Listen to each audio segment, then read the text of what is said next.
CPI Andhra Pradesh రాష్ట్ర ప్రధాన కార్యదర్శి జి ఈశ్వరయ్య గారితో ఉన్నాం. చెప్పండి, 100 ఏళ్ల చరిత్రలో భారత కమ్యూనిస్ట్ పార్టీకి సంబంధించి ఎజెండా ఇప్పటికే స్వతంత్రం రాకముందున్నటువంటి పార్టీ ఇది.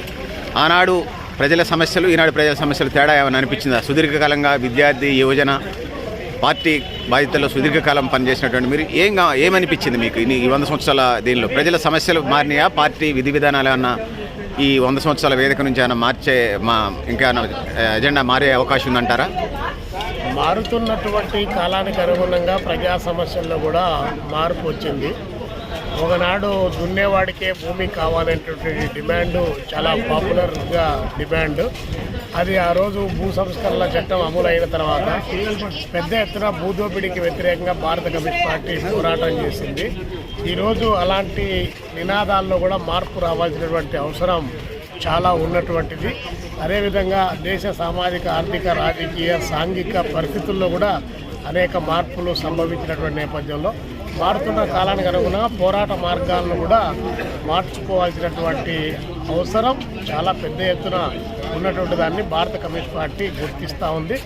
Marxism is a developing science అని ఏదైతే మార్క్స్ మహాశయుడు చెప్పాడో ఆ కాలానికి అనుగుణంగా దీన్ని కూడా అనేక రకాలుగా అనేక పద్ధతుల్లో నూతన సాంకేతిక పరిస్థితుల్లో దానికి అనుగుణంగా మార్పు చేసుకోవాలి. అన్న చెప్పండి, స్వతంత్రం రాకముందు ఏర్పడేటువంటి పార్టీ ఇది. ఆనాడు డిమాండ్ సంపూర్ణ స్వతంత్రం అని చెప్పేసి డిమాండ్ ఇచ్చారు. ఇలా ప్రజలంతా కూడా బీసీలు, ఎస్సీలు సామాజిక న్యాయం అంటుంది. పార్టీ లైన్ ఏంటి? పార్టీ స్టాండ్ ఏంటి? ఖచ్చితంగా భారత కమ్యూనిస్ట్ పార్టీ కూడా వీకర్ సెక్షన్స్ యొక్క వాళ్ళ యొక్క ఆలోచనలు, వాళ్ళ ఆకాంక్షలను కమ్యూనిస్ట్ పార్టీ గుర్తించింది. ఆ మేరకే చండీగఢ్లో జరిగినటువంటి జాతీయ మహాసభల్లో కూడా భారతదేశ వ్యాప్తంగా ఉన్నటువంటి ఈబీసీ వర్గాలు కానీ, అదేవిధంగా గిరిజన, ఆదివాసీ, బహుజన వర్గాలకు సంబంధించినటువంటి హక్కులు రాజ్యాంగంలో పొందుపరిచినప్పటికీ కూడా వారికి సంక్రమించకుండా వారి హక్కులు నిరాకరిస్తున్నటువంటి పాలక వర్గాలు ఈరోజు రాజ్యం వెళ్తున్న తరుణంలో ఆ వర్గాల హక్కులపైన కూడా ప్రత్యేకమైన దృష్టి పెట్టి పోరాటానికి రూపకల్పన చేయాలని చెప్పేసి కమ్యూనిస్ట్ పార్టీ తన యొక్క విధానాన్ని కూడా కింది స్థాయి వరకు తీసుకుని వచ్చింది. ఆ నేపథ్యంలోనే తెలంగాణలో 42% బీసీలకు రిజర్వేషన్లు స్థానిక సంస్థల ఎన్నికల్లో ఉన్నా కూడా, అదేవిధంగా ఆంధ్రప్రదేశ్లో కూడా ఆ పద్ధతిలోనే ఎన్నికలు నిర్వహించాలని చెప్పి డిమాండ్ అయినా కూడా దాంట్లో భాగంగానే జరుగుతున్నటువంటి భవిష్యత్తు ఆంధ్రప్రదేశ్ రాజకీయాల్లో వైఎస్ఆర్సీపీతోనా, తెలుగుదేశంతోనా, ఇండిపెండెంట్గా వెళ్తున్నాయి వామపక్షాలు, ఎర్రజెండా పార్టీలు? వామపక్షాలకు సంబంధించి ఈ రోజు ఉన్నటువంటి రాజకీయ సందర్భంలో ఈ పార్టీతోనా ఆ పార్టీతోనా అటువంటిది కాదు. మ్యాక్సిమం ఆంధ్రప్రదేశ్లో ఉన్నటువంటి రాజకీయాల్లో నీలు, లాలు, అమెరికనిస్టులు, మార్క్సిస్టులు, మావోయిస్టులు, ఇతరేతరైనటువంటి సామాజిక హితాన్ని కోరేటువంటి వాళ్ళందరినీ కూడా ఐక్యపరచాలనే ఆకాంక్షతో బయలుదేరుతా ఉన్నాం. కానీ ఎన్నికలు వచ్చినటువంటి సందర్భంలో దాని టాక్టికల్ లైన్ ఎలా ఉంటుంది అనేటువంటిది భారత కమ్యూనిస్ట్ పార్టీ జాతీయ పార్టీ కాబట్టి ఆ యొక్క విధానానికి లోబడే ఎన్నికల ఎత్తుగడలు అనేవి కొనసాగుతాయి. ప్రస్తుతానికైతే కమ్యూనిస్టు పార్టీ స్వతంత్రంగా ఎదగడానికి ఉన్నటువంటి ప్రతి అవకాశాన్ని కూడా వినియోగించుకోవడానికి ప్రయత్నం చేస్తుంది. 2026 మార్చి 31 తర్వాత ఈ దేశంలో మావోయిస్టులు కానీ, నక్సలైట్లు కానీ ఉండరంటున్నారు. అమిత్ షా గారిది అది డైలాగా? నిజంగా అట్లా జరగబోతుంది అంటున్నారు అది ఎర్రజెండా పార్టీగా? అమిత్ షా గారు కానీ, నరేంద్ర మోడీ గారు కానీ, దానికంటే ముందున్నటువంటి గురు గోల్వాల్కర్ కానీ, లేదా ఆర్ఎస్ఎస్ సిద్ధాంతకర్తలు ఎవరైనా సరే అది ఒక అవివేకమైనటువంటి చర్య. అది కేవలం మావోయిస్టులు రూపం ఆపుతాం అన్నటువంటిది వ్యక్తులను మీరు రూపం ఆపస్తున్నామో కానీ వ్యవస్థలో జరుగుతున్నటువంటి లోపాలను, అదేవిధంగా అది సామాజిక, ఆర్థిక, రాజకీయ సమస్య తప్ప అది కేవలం వ్యక్తులకు సంబంధించినటువంటిది కాదు. కాబట్టి దాన్ని రూపాపడం అంత సులభమైనటువంటి కాదు. తాత్కాలికంగా ఉత్తాన పతనాలు ఎదురవుతాయి, ఉద్యమానికి ఆటుపోట్లు ఎదురయ్యేటువంటి క్రమం ఈరోజు ఉన్నది. కానీ మేమైతే మావోయిస్ట్ సోదరులందరికీ కూడా మేము పిలుపునిస్తా ఉన్నాం. భారత కమ్యూనిస్ట్ పార్టీ సిపిఐగా మీ ప్రాణాలు చాలా విలువైనటువంటిది, మీ త్యాగం అనన్య సామాన్యమైనటువంటిది. మీ త్యాగాలు, మీ పోరాటము ప్రజా బాహుళ్యంలోకి రావాలి, ఈ ప్రజలకు ఉపయోగపడాలి, అందరం కలవాలి. ఈరోజు దేశాన్ని పరిపాలన చేస్తున్నటువంటి టార్గెట్ పెట్టి విద్య, వైద్యం, ఉపాధి అవకాశం కల్పిస్తామని కానీ, దోపిడీని నివారిస్తామని కానీ చెప్పలేనటువంటి పాలక ప్రభుత్వాలు టార్గెట్ పెట్టి మిమ్మల్ని అందరినీ చంపేస్తామనేటువంటి హత్య రాజకీయాలకు పాల్పడుతున్న తరుణంలో రాజ్యం చాలా బలమైనటువంటి నేపథ్యంలో ఆ రాజ్యానికి వ్యతిరేకంగా నిలబడాలంటే ప్రజా ఉద్యమాలనే పరమావధిగా భావించాలని చెప్పేసి మీ ప్రాణాలను కాపాడడం ద్వారానే ఇది సాధ్యమవుతుందని చెప్పేసి వారికి ఫైనల్గా ఒక క్వశ్చన్ అడుగుతున్నాను. ఆంధ్రప్రదేశ్లో తెలుగుదేశం పార్టీ పరిపాలన మీద వ్యక్తిగతంగా కాదు, పార్టీ స్టాండ్ ఏంటి?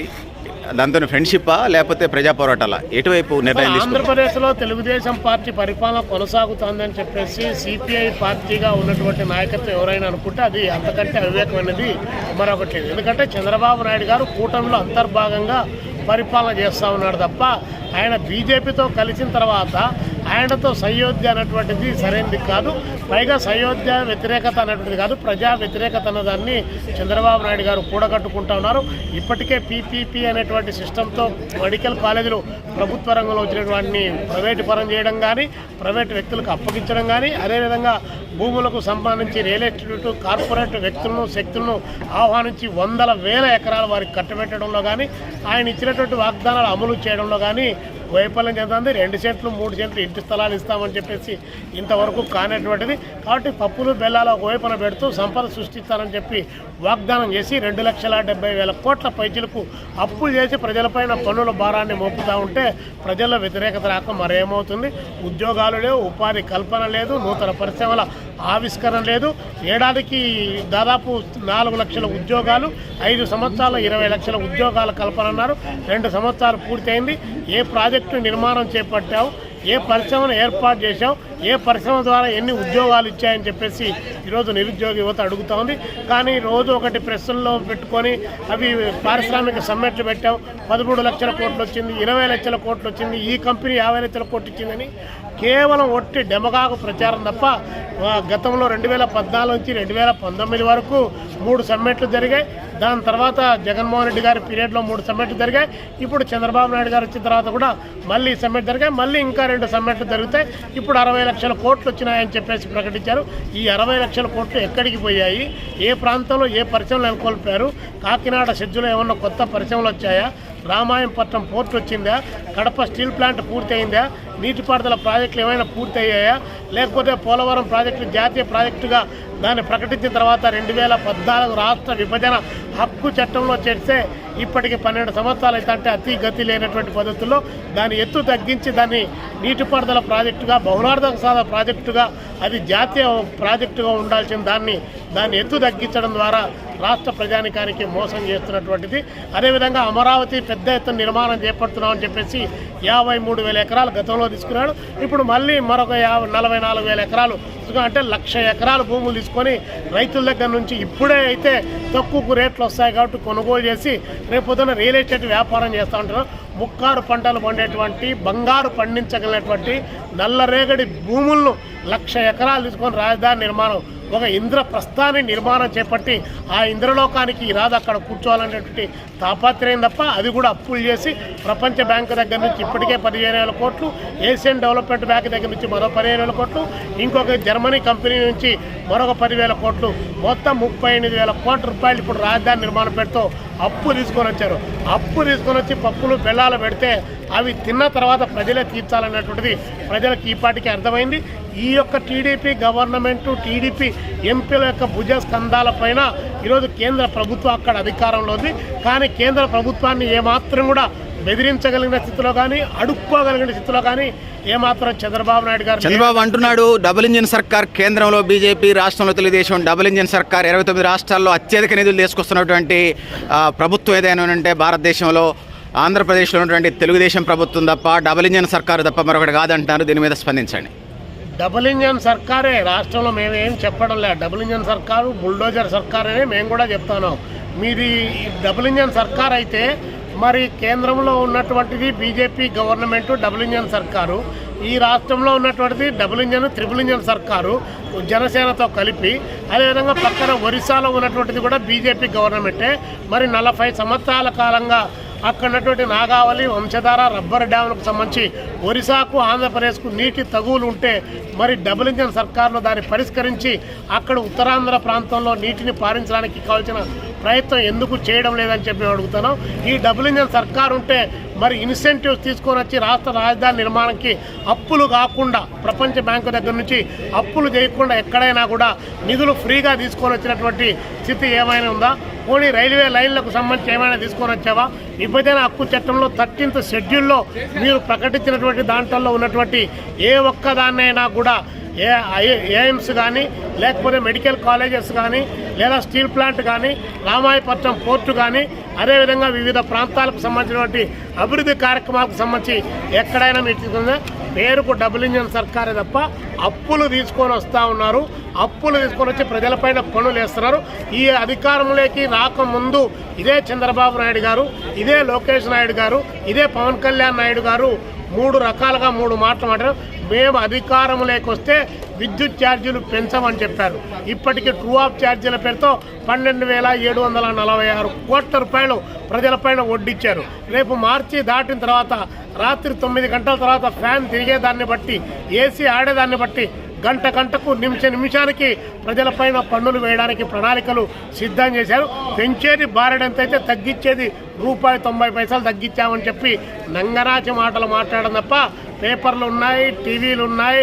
బాబు గారు తుమ్మినా దగ్గినా తానం చేసినా రకరకాల ఏ విన్యాసాలు చేసినా కూడా బాబు గారు ఇంతుంటే ఇంతని చెప్పుకోవడం అనేటువంటిది సహజంగా జరుగుతున్నటువంటిది. మేము అడుగుతూ ఉన్నాం. నిన్నటి వరకు దొంగలు అని చెప్పాం. ఆ దొంగలకి ఈరోజు 1000 ఎకరాల భూములు ఎలా కట్టబెడుతున్నావు, ఆ దొంగలతోనే కాంట్రాక్ట్ ఎట్లా ఇస్తున్నావు అని చెప్పి చంద్రబాబు నాయుడు గారిని అడుగుతూ ఉన్నాం. అదేవిధంగా విద్యుత్ సంస్థల్లో పెద్ద ఎత్తున ప్రజలపైన భారాలు వేస్తున్నాం. కానీ 1000 కోట్ల రూపాయలు అక్కడ అవినీతి జరుగుతోంది. ఎక్కడ అరికట్టారని చెప్పేసి మేము అడుగుతా ఉన్నాం. కాబట్టి అవినీతి అనేటువంటిది విశృంఖలంగా పెరిగిపోయిన నేపథ్యం. ఇప్పటికే ఆయన పవన్ కళ్యాణ్ గారు కాకినాడలోకి వాడికి పోయి షీపోర్ట్లోకి పోయి సీజ్ ద ఫైర్ అని చెప్పినట్టు సీజ్ ద షిప్ అని చెప్పి ప్రకటించాడు. కానీ దొంగ బియ్యం రవాణా, స్టోర్ బియ్యం అన్నీ కూడా రవాణా అవుతా ఉన్నాయి. ఎక్కడ అరికట్టారు, దేన్ని అరికట్టారు? గంజాయినా, హెరాయినా, కొకైనా, లేకపోతే అక్రమ రవాణానా, ఏం అరికట్టారని చెప్పేసి మేము అడుగుతాం. కాబట్టి చెప్పేదానికి ఆచరణలో చేసేదానికి చాలా తేడాలు ఉన్నాయి. కాబట్టి చంద్రబాబు నాయుడు గారు కార్పొరేట్ల ప్రయోజనం కోసం పరితపించి ఆయన పోతా ఉన్నాడు. గన్నవరం ఎయిర్పోర్ట్ ఉంది, అది సరిపోదని చెప్పి మళ్ళీ ఇక్కడ వచ్చేసి అమరావతిలో 4000 ఎకరాలతో ఇంకొక ఎయిర్పోర్ట్ కడతాడట. విజయవాడ రైల్వే స్టేషన్లో కనీసం పాసుకు పోదామంటే, వాష్రూమ్కి పోదామంటే అక్కడ వచ్చేటువంటి సుగంధ ద్రవ్యాల వాసన వెదజల్లుతూ ఉంటుంది. కానీ అక్కడ మళ్ళీ 1600 ఎకరాల్లో ఇంకొక రైల్వే స్టేషన్ కడతాట. అంటే ఉన్నదానికే దిక్కు లేకపోతే కొత్తది మళ్ళీ అని చెప్పేసి ఇలాంటి ప్రణాళికలు వేసి మొత్తం కార్పొరేట్లకు కావాల్సినటువంటి ప్రయోజనాల చుట్టూ తిరుగుతున్నాడు తప్ప వేరే వర్గాలకు సంబంధించి సంపద సృష్టిస్తా అని చెప్పాడు. బంగారు లక్ష్మి, ఎండి లక్ష్మి, రాగి లక్ష్మి అని పేరు పెడితే సంపద సృష్టిస్తారా? పరిశ్రమలు నెలకొల్పకుండా, నీటిపారుదల ప్రాజెక్టులు పూర్తి చేయకుండా, వ్యవసాయ రంగం అభివృద్ధి చేయకుండా, నిరుద్యోగ సమస్య పరిష్కారం కాకుండా, యువత ఉత్పత్తిలో భాగస్వాములు కాకుండా సంపద దాని అంతకనే పెరుగుతుందా? ఎట్లా పెరుగుతుందో మాకు కూడా చెప్తే మేము కూడా దాన్ని ఆచరిస్తామని చెప్పేసి బాబు గారు విజన్ 2047 ప్రకారం భారతదేశానికి కాదు ప్రపంచానికి ఆంధ్రప్రదేశ్కి రోల్ మోడల్ చేసి చూపిస్తాం. పోలవరం ప్రాజెక్టు కంప్లీట్ చేస్తాం, అమరావతి కంప్లీట్ చేస్తాం. మాకు అసలు భారతదేశంలో ఉన్నటువంటి 29 రాష్ట్రాలే పోటీ కాదు, ప్రపంచానికే ఆంధ్రప్రదేశ్ని, అమరావతిని రోల్ మోడల్గా చూపిస్తామంటున్నారు బాబు గారు. చేస్తాడు 2047కు అందరికి కూడా దాదాపు $47,000 ఆదాయం పెంచుతామని చెప్పేసి గట్టిగానే ప్రకటించాడు. అంతకుముందు కూడా ఏ అంటే అమరావతి, పి అంటే పోలవరం అని, ఏ అంటే అమరావతి, పి అంటే పోలవరం అని దాని 2 చుట్టూ తిరిగాడు. ఇప్పుడు మళ్ళీ తిరిగి దాన్ని ఆ కథను అటు ఇటుగా తిప్పి ఏపీ అని చెప్తా ఉన్నాడు. మరి